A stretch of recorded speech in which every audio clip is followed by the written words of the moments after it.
Hello, I'm here in the Garden of Gethsemane, just outside of the city of Jerusalem, where Jesus was arrested, where he was betrayed, before which he prayed. And we know this famous prayer that Jesus prayed. He actually went and prayed 3 different times, but in his prayer he said, "Father, if it's possible, let this cup pass from me. Nevertheless, not as I will, but as you will.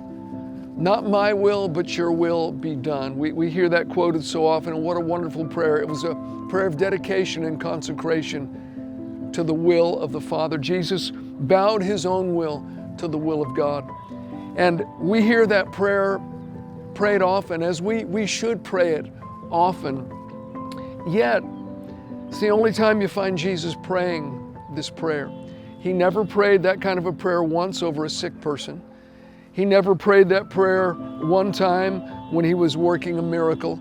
Jesus prayed that prayer when he was saying, "God, if there's another way to accomplish your will, to redeem mankind, please show me. Nevertheless, I submit myself to your will. The way that you're leading me, God, I submit myself to you." That's not a prayer that you pray when you're praying for a sick person. The Bible says the prayer of faith will heal the sick and the Lord will raise him up.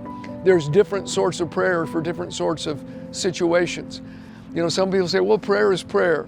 Well, in a way that's true, but that's sort of like saying sports is sports. You can't play baseball by football rules. You can't play golf by basketball rules.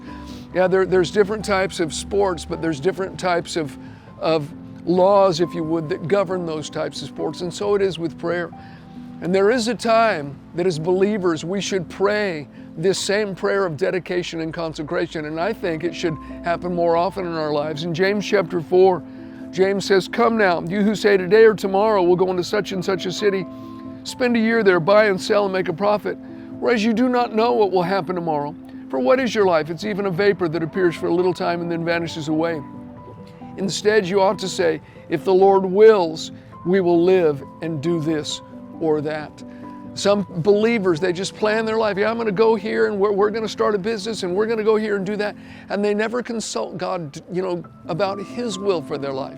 And friend, we often ought to say, "God, the direction I'm going, what I'm planning, do you have something else for me?" And if God leads in another direction, you need to say, "God, not my will, but your will be done. Lord, I want to move to this city. I want to do this with my family. I want to do this with my life." Well, that's great. It's good to have plans, but you need to submit them to the will of God for your life. A prayer of dedication and consecration. Jesus prayed it. You need to pray it as well.